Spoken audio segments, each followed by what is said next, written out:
Li Amedê gelek mizgeftên dîrokî hene lê mizgefta mezin him bi mîmariya xwe him jî bi dîroka xwe jiyê din cuda dibe.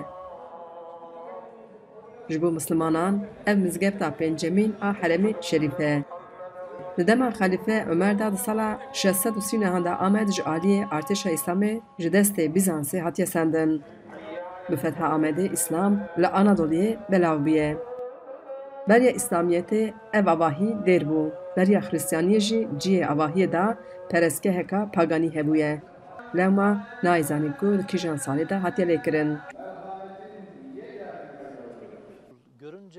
Li vir dêr hebû dema Îslamê da veguhertin kirin mizgeft.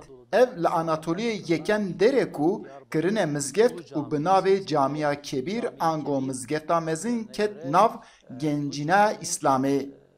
Ji bo ku yekem mizgeft li Anadoliyê ev bû û ji bo me jî pir bi qîmet e. Her wiha hêjayî gotinê ye ku Diyarbekir deriyê Anadoliyê li Îslamê ra vekiriye. 1901 de di dema Selçûkiyan da avahî hatiye nûkirin û li Amedê kîbûyê desthilat remz û nîşanê xwe li serê danîne û ji bo her hikûmdarek ev der mabedek pîroz bîye. Her riknek mizgeftê ji bo mezhebek Îslamê ye lê niha tenê beşa Şafî û Henefiyan heye.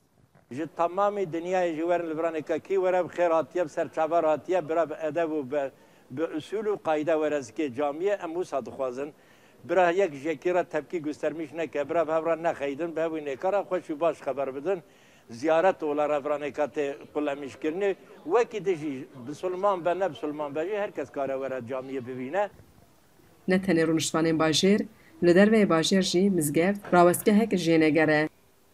ذات ما دكتور هذي كدكتور شو قضاء ذات ما سوال ميجا بك يعني روجا كبما لفا نيفرو كي عصر كي يعني مغربي كل المج لفات كمشي أجبوي كي في جامعة وليانا پیغمبر أنا خير في جامعة پر فضلية أجبوي خاطري الجواب بما ديار بكر إلى نجا قول فرتكم روجا خطبة المال مجد بي خطبة ديسان بما ديار بكر سرقة المال مجد كملت Mizgefta ku temenê wê ji hezar salî kevintir e ji bo turîstan jî şûnwarek bêhempa ye û dîrokî ye. Lewma her daim li vê hewşê qefleyên turîstan hene.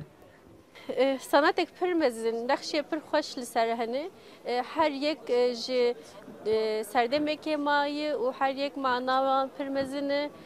Ji ber vê yekê mizgefta Diyarbekirê gelek cuda ye di qada xwedê jî gelek mînakek pir pêşketî û xweş e.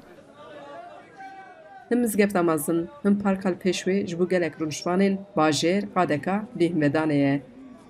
Taybet ji bo mirovên Naser e. Xecî Can Farqîn, Deng Amerîka, Amed.